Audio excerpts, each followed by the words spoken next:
Muy buenas tardes y bienvenidos al cuarto tema de medicina interna. En esta oportunidad vamos a seguir desdoblando un poco lo que es la historia clínica, ¿no? En esta ocasión vamos a hablar de antecedentes patológicos, antecedentes familiares y revisión por órganos y sistemas. Muy bien. De una manera rápida, los antecedentes patológicos, ¿ya? Y los antecedentes fisiológicos. En general, estos dos hechos corresponden a una área que se llama antecedentes personales del paciente. Entonces, cuando abarcamos antecedentes patológicos que van juntos con los antecedentes fisiológicos, se le denomina antecedentes personales. Entre ellos encontramos, por ejemplo, ustedes se van a poder dar cuenta de cuáles son fisiológicos, cuáles son patológicos. Aspectos generales como el nacimiento, el peso al nacer, la distinción, la deambulación, la marcha, el lenguaje, el nivel de instrucción, etcétera, etcétera, etcétera. Entonces, todos esos antecedentes generales van como primer punto en la sección de antecedentes personales. También tenemos que mencionar a las enfermedades de la infancia. Entonces hablamos de antecedentes patológicos como por ejemplo sarampión, rubiola, varicela, parotiditis, etc., ¿no? Entonces, al momento de mencionar antecedentes personales es necesario e importantísimo mencionar las enfermedades de la infancia, ¿no? Porque tal vez alguna de ellas pudo haber dejado una secuela o nos puede ayudar a diagnosticar posibles enfermedades o tal vez algunas recidivas que haya quedado. Muy bien, también es necesario colocar lo que corresponde a antecedentes clínicos, antecedentes quirúrgicos y traumatológicos, ¿no? En esta parte se deben precisar las enfermedades, operaciones y traumatismos que el paciente ha tenido a lo largo de su vida en forma cronológica. Si en la anamnesis anterior se mencionó alguna enfermedad del paciente, esta sección se vuelcan los detalles. Por ejemplo, ¿ya? Si se mencionó acá anteriormente que el paciente era diabético, en esta parte se precisa desde cuándo, ¿ya? Desde cuándo se le diagnosticó dianética, cómo ha evolucionado, cómo es que se trata la diabetes, ¿no? Desde cuánto tiempo lleva curándose la diabetes, etc., etc., etc., ¿no? Todas las características que puedan haber con respecto a las enfermedades de la infancia. Asimismo, si tiene algún otro tratamiento farmacológico prescrito o si el paciente ha recibido transfusión de sangre o sus derivados, ¿no? Tal vez plaquetas, tal vez plasma, qué sé yo. Se menciona en esta sección ya todos esos puntos, antecedentes clínicos, quirúrgicos y traumatológicos. Entonces, a tener en cuenta eso. Otro punto son los antecedentes alérgicos, importantísimo, importantísimo. El tema de las alergias es muy importante ya que puede tener graves consecuencias para la persona. Por ejemplo, si es que anteriormente ya sufrió alguna cirugía y se le administró un medicamento para el cual se vio que es alérgico, ya no es necesario volverlo a hacer al paciente que sufra lo mismo, ¿no? Una segunda vez, porque ya está apuntado en su historia clínica. Entonces es necesario investigar los antecedentes alérgicos, medicamentos como antibióticos, alguna especie de AINE, tal vez algunos medios radiológicos, etc.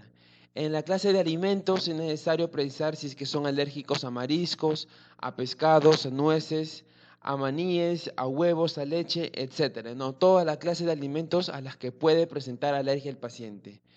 Con respecto a las sustancias que están en el ambiente como pólenes, perfúmenes, frío, polvo, pelusa de gato, pelusa de perro, qué sé yo, ¿no? Todas esas sustancias que se encuentran en el ambiente. También si es que son alérgicos a alguna picadura de insecto, como las abejas, como las aviscas, como la serpiente. Bueno, de repente no entraría en el grupo de los insectos, ¿no? Pero tal vez sí, qué sé yo, ¿no? Tal vez alguna otra clase de insecto, tal vez.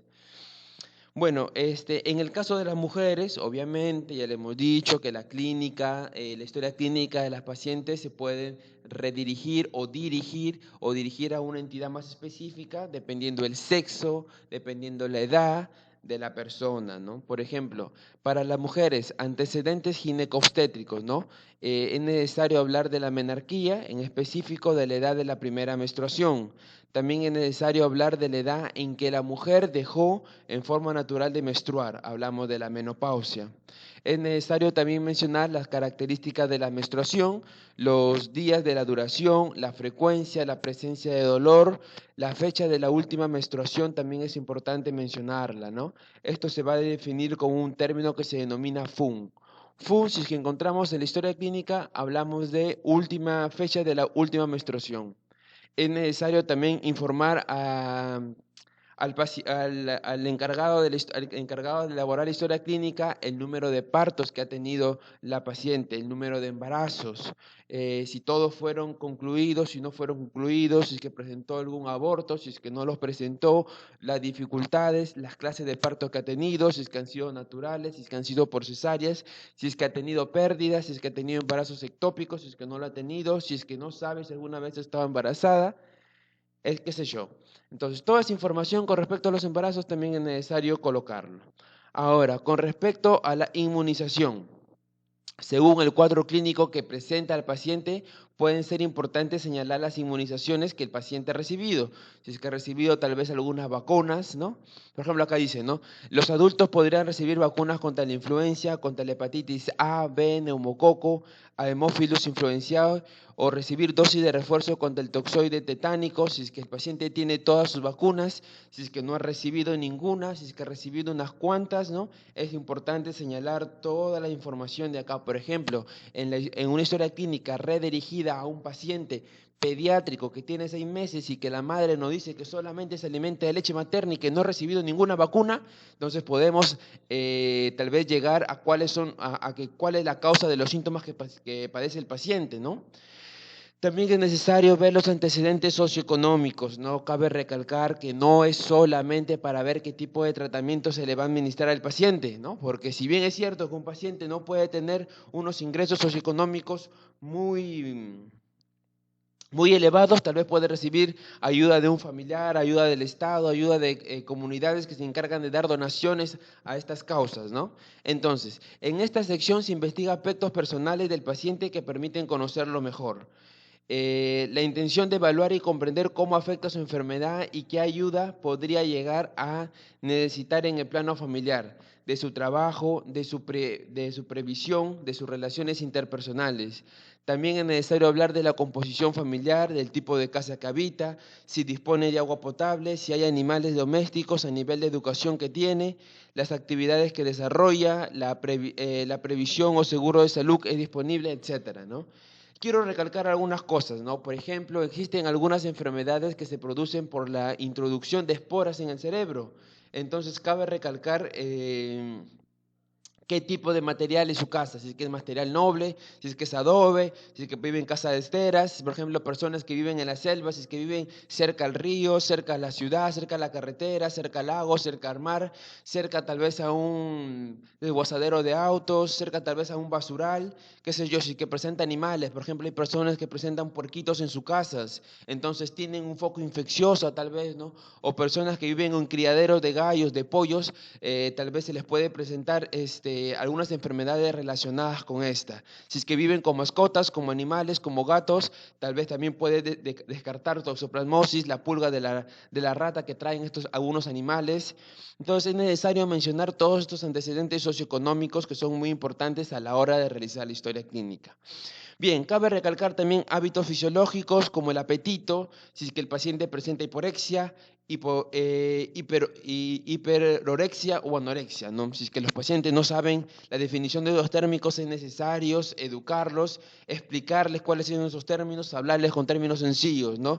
Si es que el paciente de por sí no presenta apetito, si es que presenta muy poco apetito o si es que presenta más apetito de lo normal, ¿no? Come 5 o 6 veces al día, 15 veces al día, no come al día, una vez al día.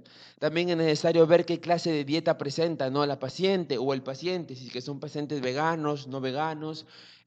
Son pacientes que solamente comen de 7 veces a la semana, 6 veces comen en la calle, de 7 veces a la semana, 5 veces comen hamburguesa, comen pollo a la brasa, qué sé yo, ¿no? Entonces es necesario ver todas las calidades de dieta que presenta el paciente.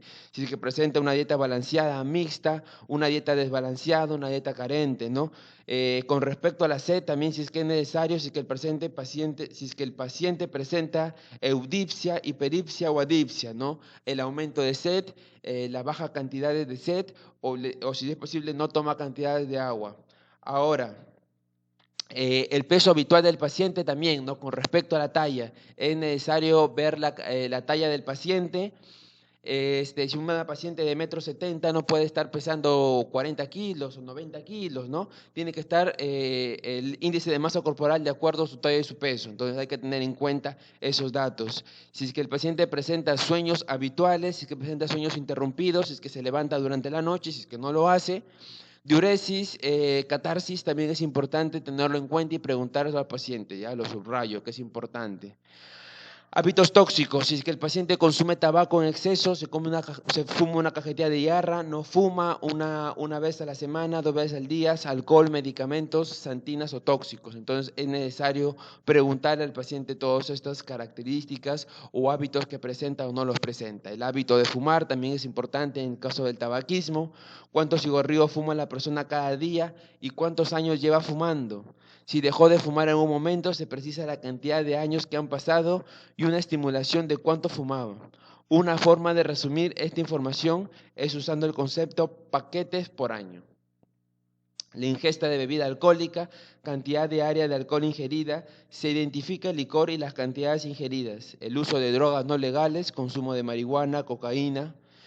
También es importante hablar de otras clases de drogas que también no se mencionan, ¿no? Como por ejemplo el éxtasis, el cristal, las anfetaminas, no sé, todas las cantidades de drogas que se les pueda ocurrir o que hayan averiguado o que el paciente les diga qué clase de droga consume, ¿no?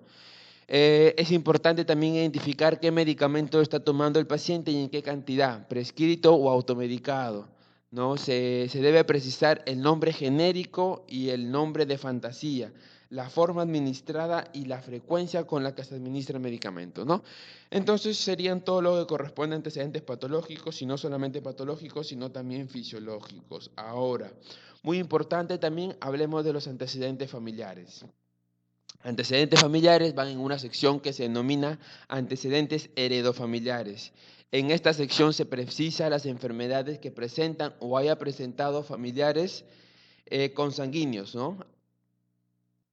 Entonces también es importante preguntarle al paciente si es que sus familiares han presentado o no han presentado o presentan, mejor dicho, hipertensión arterial, diabetes mellitus, qué clase de diabetes es, dislipidemias, antecedentes de enfermedades coronarias o cerebrovasculares. También cabe recalcar que si el paciente sabe, ¿no? La edad que sus familiares, sus padres, hermanos, tíos, lo presentaron, cuánto tiempo lo llevan presentando, ¿no? Es importante también preguntarle por el asma, por algún tipo de cáncer que presente sus familiares o que hayan presentado, tal vez sus familiares han muerto por esta enfermedad, ¿no? Tal vez cáncer de mama, cáncer de colon, cáncer de estómago, qué sé yo. En algunos casos es conveniente dibujar un genograma, ¿ya? Como podemos observar acá, y en genética les han enseñado a hablar de estos árboles genealógicos, en las que el hombre se puede identificar por un cuadrito, la mujer se va a identificar por un circulito, el paciente que está haciendo la consulta por una flechita, y las enfermedades que se han ido transmitiendo van pintadas, ¿no? Ahora bien, bueno, también acabe de recalcar, ¿no? Otras variantes, mucha más forma de poder identificar una mujer embarazada, un paciente muerto, un familiar muerto, una persona con pérdida, ¿no? Existen ya mucho más, pero eso es en otro tema, ya no me quiero abarcar ni explayar mucho en esta parte. Ahora bien, con respecto a la revisión por regiones y sistemas, ¿ya? Revisión por órganos y sistemas, o por regiones, a ver, perdón acá. Muy bien, entonces revisión por regiones y sistemas, como podemos observarlo acá. Entonces, esta parte de revisión por regiones y sistemas van en la parte del examen físico que corresponde a lo que es el examen físico. El examen físico es el conjunto de destrezas y habilidades que aprende y desarrolla el médico para conocer por la inspección, palpación, percusión y ocultación, que son las técnicas básicas de la exploración, ¿ya? Cuando más adelante vemos en los próximos, en las próximas clases que voy a empezar que vamos a subir, vamos a ver las 4 tipos de técnicas, ¿ya? Inspección, palpación, percusión y ocultación. Ahora, las características de la normalidad y o detectar la presencia de signos que identifican la enfermedad, ¿no? Hay que tener en cuenta respetar el pudor del paciente, ¿no? Por ejemplo, si es que es una paciente femenina y hay que hacer el examen de vías urinarias o examen de mama y la paciente se niega rotundamente y tiene algunas costumbres que se basan en su religión, o su esposo tal vez es muy estricto y ella no quiere, hay que respetar su pudor. Tal vez se llamara a una doctora que nos pueda ayudar con el examen físico o se le explica, ¿no? Se le explica a él, a su pareja, a sus hijos que es necesario. Entonces hay que tener mucho tino para esta parte. Hay que ser delicados al examinar, no por tal vez por ver al paciente siguiente vamos a tomar no solamente 5 minutos, sino que un examen físico demora su tiempo. Hay que tomar nuestro tiempo para examinar cuidadosamente los ganglios, para examinar cuidadosamente la cabeza, el cuello, las mamas, el abdomen, el tórax, ¿no? Es necesario también disponer de todos los instrumentos, por ejemplo, el otoscopio, el rinoscopio, el oftalmoscopio, el tensiómetro, qué sé yo, todos los instrumentos médicos necesarios para realizar el examen físico. Por favor, tener muy en cuenta eso. Las medidas de aislamiento bacteriológico también, si llega una paciente con fiebre que tiene hace 3 días, viene temblando, y por ejemplo una paciente que viene de Sudáfrica, ¿no? Una persona que ha llegado a este país reciente y llega con sus materiales, no vamos a examinarlo, ¿no? De frente, tal vez puede ser ébola, ¿no? Entonces hay que tener muy en cuenta eso, tener los métodos bacteriológicos de aislamiento necesarios, ¿no? Informar al paciente qué es lo que vamos a realizar, vamos a palpar, vamos a sentir, vamos a escuchar, ¿no? ¿Qué es lo que estamos haciendo? Relacionar con el personal asistente también, ¿no?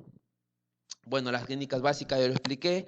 La ubicación depende, no solamente a la derecha del paciente, también es al frente del paciente. Se le pide al paciente que gire o nosotros mismos podemos girar, dependiendo el sistema o la región que estamos examinando, ¿no?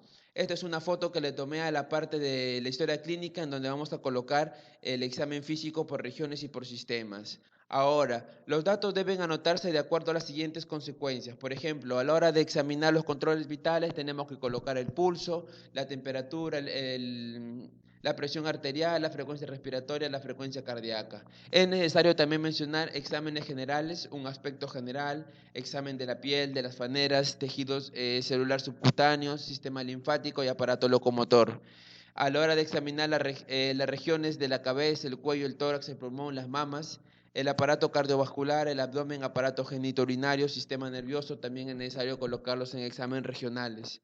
Si por alguna razón se omite una parte del sistema físico, debe anotarse por el motivo por el cual no se realizó, ¿no? Como ya motivos que le expliqué adelante, que la paciente se niega a que le palpemos las mamas, se niega a que le examinemos las vías urinarias, la vía rectal tal vez, ¿no? Entonces, si es que no se llega a analizar y de repente, por ejemplo, la paciente tiene, qué sé yo, tiene dolor de espalda, ¿no? No nos vamos a poner a revisar las mamas o el aparato genital. Entonces, pero colocamos, ¿no? Colocamos que no se le realizó por tal motivo, punto. Ya, entonces, solamente para recalcar un punto, voy a explicarles en cada una, porque es demasiado explicar cabeza, cuello, tórax, pulmones en una sola diapositiva, entonces voy a explicarles cada una el examen físico que se realiza por sistemas generales y por examen regional, ¿ya? En las próximas diapositivas. Eso sería todo por ahora de antecedentes patológicos, antecedentes familiares y revisión por regiones y sistemas. Ya nos estaremos viendo próximamente con más videos. Hasta luego, amigos.